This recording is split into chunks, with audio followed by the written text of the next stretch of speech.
자, 마지막 연설자로 나오실 분은 이 소수의 거대 권력자보다는 다수의 일반 대중이 작은 소리를 내고 서로 돕는 세상을 꿈꾸는 분입니다. 선거의 인터넷 전략을 통해서 당시 무명이었던 버락 오바마를 상원 의원으로 올려놨던 인물입니다. IT 구루이자 하버드대학교 케네디 스쿨의 교수 니코 멜레를 만나보도록 하겠습니다. 박수 부탁드립니다. Nice to meet you.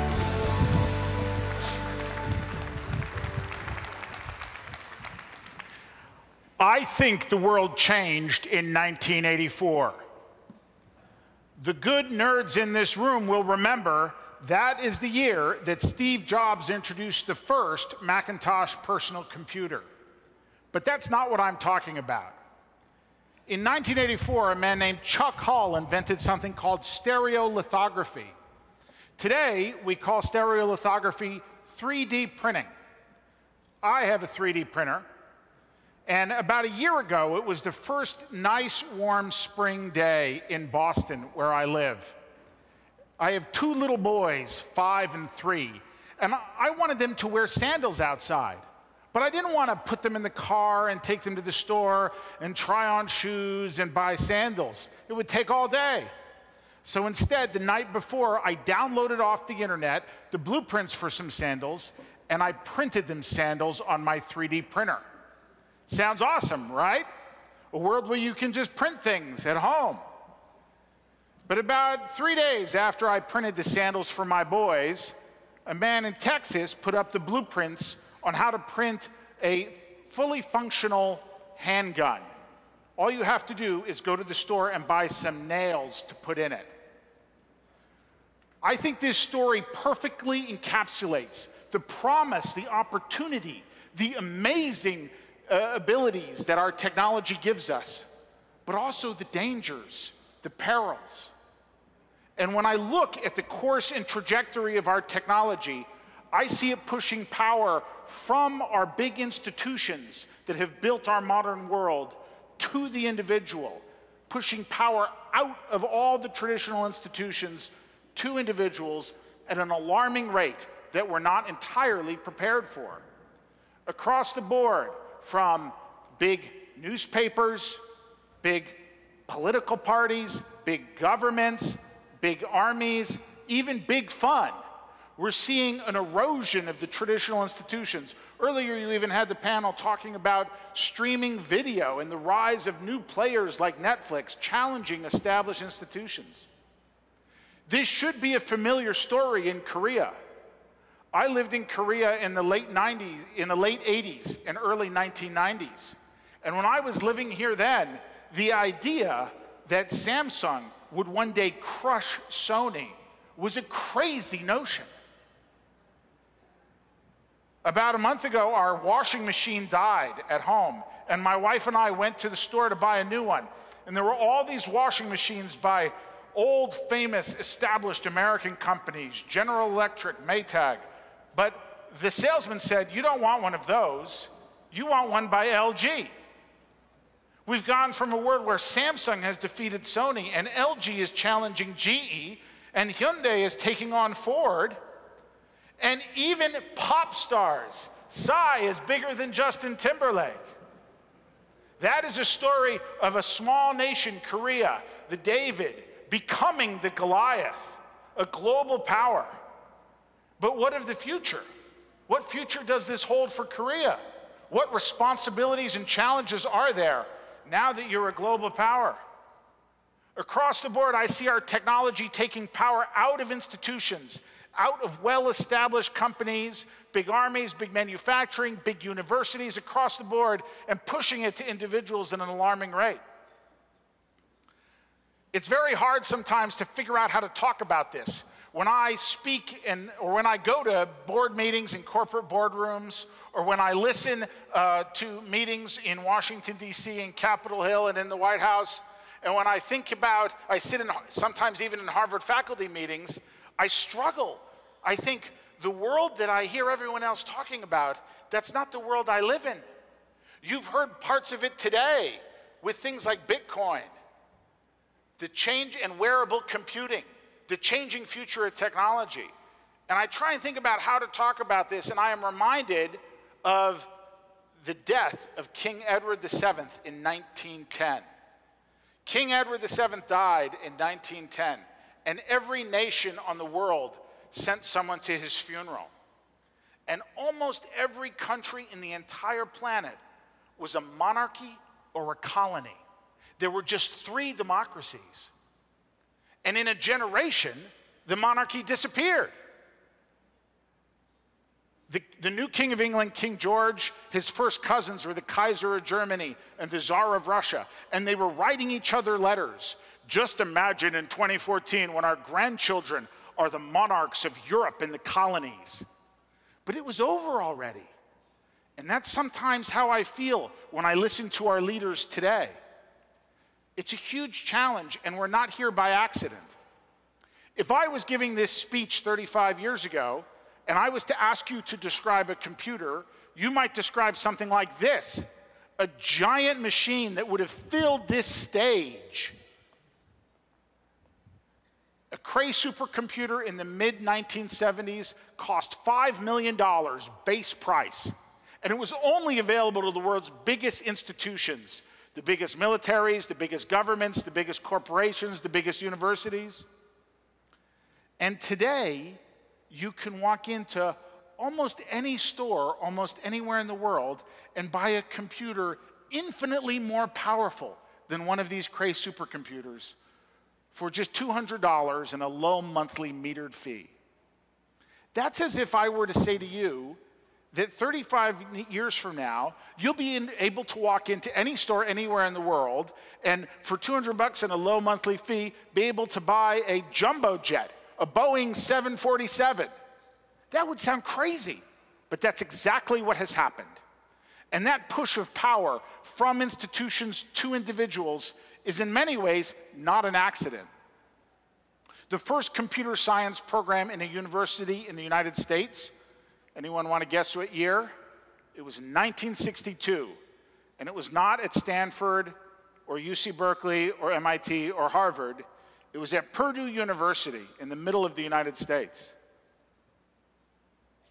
But if you were a nerd, if you were someone really interested in computers and you were growing up in the 60s and 70s and you just wanted to study computers, the only place you could really study computers was on college campuses. And what was happening in the United States in the 60s on college campuses? The civil rights movement, the anti-war movement. There was this real feeling among college youth that you could not trust the people in charge, that they would draft you and send you to war. And there was a movement among nerds to create something that was take computing power outside of institutions, that would invent the personal computer. It was a radical notion at the time, the idea of a personal computer. And it was invented because we couldn't trust our leaders in charge. In 1973, Ted Nelson wrote this book, Computer Lib, You Can and Must Understand Computer Now. And it influenced a generation of programmers. Bill Gates bought the rights to this book and republished it in 1984 with Microsoft Press. Steve Jobs has talked about how he was influenced by this thinking. There was this dramatic move to claim computers for the individual, for the activist, in order to disrupt the establishment. And that's how we go from computers that fill a room, to computers that sit on every desk, to computers that start to network with each other to share printers and the H drive, old school style, to computers all connected to each other in the internet, to today we walk around with these enormously powerful devices on our person. I've listened all day to people talk about phones. Phone is too weak a word for what this device is. We don't even have the language to describe the kind of power we're talking about. I like to call it radical connectivity, because we're all connected to each other all the time at enormous speed, with enormous power, and without any sense of priority, without any sense of authority. This has enormous ramifications for our institutions. I'm going to give you 2 examples just to talk briefly about it. The first is journalism. At the fall of the Berlin Wall, there were almost 60,000 full-time journalists in the United States. Today, there's slightly more than 20,000. That's an enormous collapse in the number of journalists in the country. Now, it is due in part to media consolidation and publicly traded companies and the desire for quarter-over-quarter profitability. But it's also due to the changing media landscape and to the challenge of creating digital revenues. As we move away from the analog dollars to the digital pennies, newspapers are having a harder and harder time making ends meet. There's enormous opportunity in the digital age for journalism. You heard Laura and Chris talk about their amazing work, but there's also real challenges. I will not defend newspapers. Their business model doesn't make sense to me in the digital age. But I desperately want and desire, and we need journalism. And not just any journalism, but investigative journalism. A core purpose of journalism is to hold power accountable, to evaluate our leaders and our establishment, and to figure out if they're doing a good job or not. And if we have fewer and fewer journalists and smaller newsrooms, it gets harder and harder to do that. And something important about the public sphere gets lost. And there's my favorite subject, politics. In 2007, Hillary Clinton was running for president of the United States. She had worked on every presidential campaign since she was 18 years old. She knew every Democratic activist in the country. She knew every major donor of the Democratic Party. Her husband was one of the most popular presidents in American history. She had been a US senator. If you go to Washington, D.C., and you go to the Democratic Party headquarters, the building actually has her name on it because she and Bill Clinton they quite literally built the modern Democratic Party. So how did she lose? How did she lose the nomination to a man who'd been in public life less than a decade? And this is not just a story of the Democratic Party. This is also a story of the Republican Party and the Tea Party. That the establishment, the powerful establishment, they get challenged by internet-fueled insurgents, by internet-fueled challengers, especially if the establishment is not doing a good job. When the establishment does a poor job, then people turn to the internet to challenge it. So, here we are. Technology is pushing power out of institutions to individuals. It is both exciting and creates enormous opportunity, but it also creates a gap. Our institutions exist for a reason, and they have very good and important values.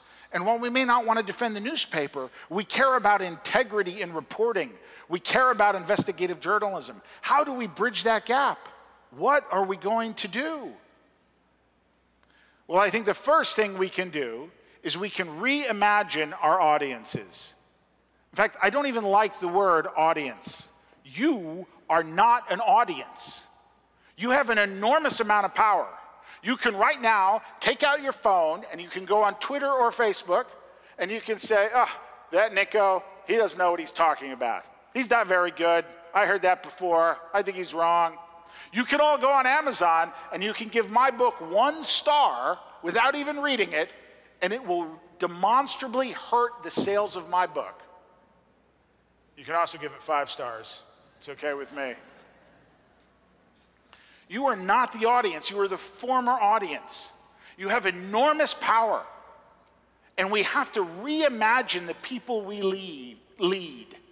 We have to rethink our relationship with the people we lead to recognize the enormous power that they have and the incredible impact they have on our work, whatever work that is.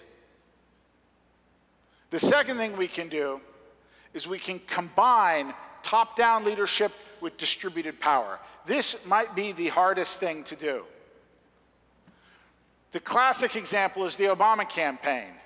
When Obama ran for president, he had a very normal org chart. You know, political campaigns have a standard organizational chart. You have the candidate at the top and then the campaign manager and then all the pieces of it. And in a normal political campaign, you draw a red line at the bottom and everything under the red line That's a job you give to a volunteer, all the unimportant stuff. But the Obama campaign took that red line and moved it way up the org chart. They gave volunteers real power, and they were able to do that by a combination of culture, an expectation of honesty and integrity, and the use of technology to manage their volunteers and encourage their behavior in a certain direction and evaluate it. We call it computational management. And so with a combination of a powerful culture, a clear goal, and computational management, they managed to push power out to a distributed way, to imagine the diffusion of power that individuals would carry with them to enormous effect in terms of raising money and in terms of getting people out to vote. But I'll tell you another example, maybe not as compelling. Just about a year ago, I was teaching my class at the Harvard Kennedy School, and I had a student running in the Boston Marathon, and he had asked to be excused from class that day. And I finished teaching about 1 o'clock, and I pulled up on the website, on the screen behind me, the website for the Boston Marathon, and I put in his jersey number, and the whole class could see that he was making very good time, and he was going to finish the marathon at about 3 o'clock. And I got my lunch after class, and I went to my office, and I was sitting in my office, and then I heard there had been a bomb. And I couldn't believe it at first. But then it became clear there'd been a terrible tragedy at the finish line. And I looked at my watch, and it was 3 o'clock. And I was terrified for my student. And I went to Facebook, and I looked up his profile, and he had posted at 3:15, one word, okay. And I was relieved. And in that moment, I was so grateful for Facebook and for social media and for radical connectivity that I could immediately be assured that my student and my friend was safe. But over the course of the week, all these people with all this power in their devices, they want to do something about this Boston bombing. They raise money for the victims, and they volunteer their homes and their guest bedrooms for people who are stranded and stuck. And a group of people online went on a witch hunt to find the people who did this. And they identified the wrong person. And so here was all this energy, all these people who want to do something, who desperately want to participate. And there was no structured way to use their energy, no way to encourage them that would lead to a positive outcome. You know, Duolingo this morning talked about harnessing people's energy in order to do translation. There's enormous opportunities and power, but our institutions must be prepared to take advantage of it. And I'll leave you with one last thought. There are 7 companies that effectively control our online life. You recognize all of them: Amazon, Apple, eBay, Facebook, Google, Microsoft with Skype, and Twitter. You could say that never before has so much public space been privately owned. During the week of the Boston bombing, Twitter let rumors fly with all kinds of craziness. And I believe that they have some responsibility to the civic space, to the public sphere. We must demand greater accountability from these new big so that we can have better social harmony, so that we can build a better world. Our technology has so much opportunity and promise, but we must not leave some of the hard-won values over the last 300 or 400 years behind. We must find a way to bridge the gap between the pace and direction of our technology and the reality of our institutions and the reason they exist. Bridging that gap will not be easy. It'll be, in fact, very hard. But that is up to you. That is why we are here today, to see the promise and the opportunity of this technology and to together imagine ways to build a better world. Thank you very much.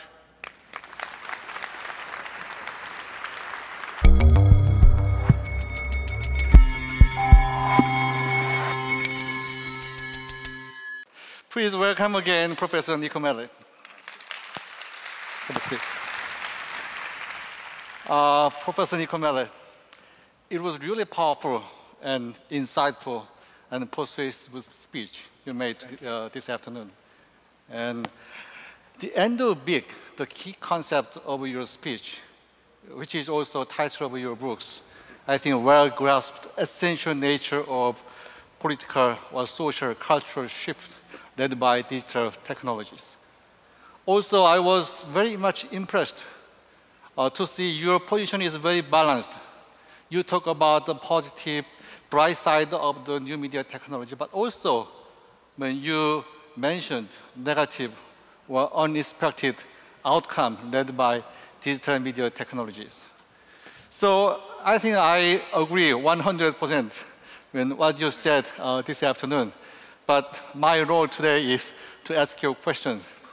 So for the sake of clearer and deeper understanding of what you said this afternoon, let me start our discussion by asking some questions.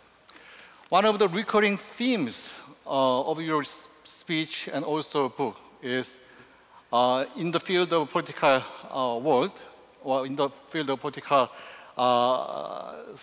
sectors, the big government and big political party losing their powers. On the other hand, using your words, radically connected individuals and grassroots organizations gaining more power these days. I think this is true. And also, your observation is very compelling because you have your first-hand experience in the Obama campaign and Howard Dean campaign. But I think there is a reaction coming from big government. These days, big government are more aggressively try to watch empowered individuals by enhancing their surveillance capabilities. When you have Edward Snowden case in your country, or a global case, I think.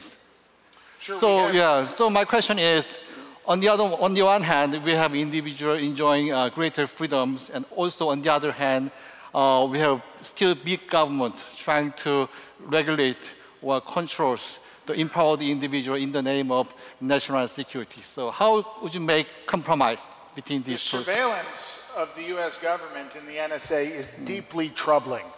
And it is, I believe, in gross violation of the Constitution and the Bill of Rights. It's a troubling development. And I think it actually exhibits a few things. One, it's clear in many ways how threatened established power is by radical connectivity. They feel so threatened that they have to get in there and co-op it, right? They have to figure out ways to try and combat that. The second thing is, I think it's very notable that we had Julian Assange, we had Edward Snowden. You know, Edward Snowden was not even a full-time employee. He was a contractor. He was on the job less than 3 months. And here's this man who was not even very important in the chain of command. With a thumb drive, wreaks havoc on the national security establishment of the United States. And so as much data as they collect, there's a paradox there, in that they're also enormously vulnerable as an institution. And finally, I think that an important part of the story is the complicity of the big internet companies, of companies like Google and Facebook, in working with the US government to share that data without considering the ramifications for their users or what it might mean for the public sphere and for the civic good. Yeah, I think the information security and privacy is really important issues of these days. And another question. This morning, our keynote speaker, Professor Jung-Gil Lam, talked about second millions waiting to use internet. And in fact, many social scientists studying internet talk about the benefit of internet is not equally distributed. There are some people who are very empowered, well connected. Also, there are people less connected. And also, we have a group of unconnected peoples. I became to know in Asia, 50% of populations are not connected. So we are talking about digital divide. And the gap divide is increasing. It's likely to be increased. So what is your solution to reduce that gap, divide? Digital divide is a very serious issue, and I thought this morning's keynote was exceptional for the opportunity for leadership that Korea could take in this way as a global leader in internet connectivity. And I think there is also a paradox here that the least connected, most marginalized populations in many ways have the most to gain from connectivity. There was a study about 10 years ago in New York City where they were looking at high-speed broadband into homes, and they were trying to understand. The assumption was that wealthier homes would have high-speed internet, but they found, in fact, the reverse was true. That low-income immigrant homes almost all had high-speed internet because they would use Skype to call back to their home countries. That was much cheaper than using long-distance phone calls. And so there is the most marginalized populations actually in many ways have the most to gain from bridging the digital divide. And I hope that's an engine for growth, that's an opportunity that people use to try and close the divide. It's in many ways most challenging for rural populations, for populations not in urban centers. Okay, as a journalism scholar, I have to ask a question about the crisis in journalism. And in your speech, you briefly talk about crisis in journalism. These days, conventional news media are losing their readers, viewers, and listeners. On the other hand, more and more people are getting news from all different kinds of internet sites and social medias. So we have plenty of information. I'm not sure whether we have to call that news or news-like information, but there are many informations and viewpoints. The problem is, as you mentioned, there are false rumors and false statements and personal attacks. Those kind of things can lower quality of journalism. So what is your innovative wisdom when solving that kind of tension or problems? It's a serious challenge. I think that I like to look to history sometimes for answers here. And the history of newspapers is that for many years, newspapers would engage in these kind of attacks as well. And it took about 75 years for newspapers and as an industry to develop ethics and norms and established ways of doing things, to establish the ombudsman and and norms about sourcing and having multiple sources to verify material.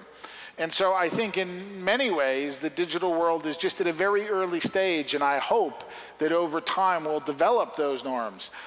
But at the same time, we need socially to create a greater expectation of accountability, both from each other online, but also from the institutions, the new big, like the big 7 internet companies I spoke about. Okay. Yeah, we need to develop very efficient way of verifying facts in the internet space. And in the field of political campaign, you also mentioned about the kind of crowdsourcing tactic in the political campaigns. So I'm just wondering, how can that kind of crowdsourcing model apply to the journalism, especially the online journalism these days? Well, can you give us some examples? If we think about journalism as having 3 pillars, right? The production of news, the distribution of news, and the business model, the revenue of news. Across all 3, when we talk about them as the former audience, that's crowdsourcing. Laura and Chris, they think about their news as in part about community engagement. In the production of news, we can look at crowdsourcing and the former audience as allies. Journalists can use their audience to help them do research. A leader in this has been The Guardian. One of the most famous examples is the British Parliament released a couple million pages of expense reports from the members of Parliament. And The Guardian scanned all of them, put them online, and asked their readers, the former audience, to help them find any expense reports that look like it might be fraud or abuse. And then after there was sufficient, there was a process they gave the crowdsourced participation integrity. And then they use that to do further investigations and to write stories. The Guardian also did this with the WikiLeaks material as well. I think in the distribution of news, using social networks to help spread news, to help with social sharing is an important part of that. And even in the business model of news, the former audience is a crucial partner in developing new revenue models. Yeah, I think there are many interesting experiments going on. It's an exciting time. Today you repeatedly mentioned the importance of community, engagement in community activities, or importance of the local communities. It is quite understandable because people can easily create online communities in the cyberspace. But one of the problems pointed out by many critical scholars, people tend to meet or see like-minded people, or read or see what they would like to see or read. So in the afternoon sessions, many Korean boys and girls, they don't even recognize Sisters Hyorin in the subway because all they are doing is just focus on what they like to read and what they like to see. So we don't have any unexpected encounters these days.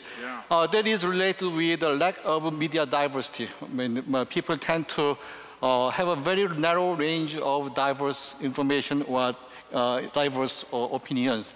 That is not good for the healthy operation of democracy. So what will be your solution or views about that issues? There's a lot of academic research, and we really know that diversity is a crucial part of innovation. Diversity is a crucial part of problem solving, and diversity is a crucial part of a healthy democracy. And our technology can be designed to keep us inside of our own bubbles, to keep us inside of a filter bubble, to keep us inside of a daily me. You know, there can be a confirmation bias embedded in our technology. And one thing we can do is we can, again, demand of the companies that provide us this technology that they value diversity as an important part of the user experience. Another part of another exciting development is the way our technology encourages us to meet offline. One of the #1 uses of Facebook is actually to plan events that are face-to-face events. And if we spend time with our neighbors, if we get to know our physical communities, I think that creates a lot of positive feedback for democracy. Very interesting observations and examples you introduced this afternoon. With your remarks, I have to wrap up these sessions. And I think we will be much better prepared if we really understand what you said this afternoon, or if we read your books, The End of Bigs. And I think it's very important books for us to read. By the way, he's going to have a book signing event right after this session. Please join that book signing event. I'd like to thank all of you who attended this last session of today's conference. And also my special thanks goes to the Professor Nicco Mele, who did a wonderful job. Thank you very much. Thank you. Thank you very much. It was great.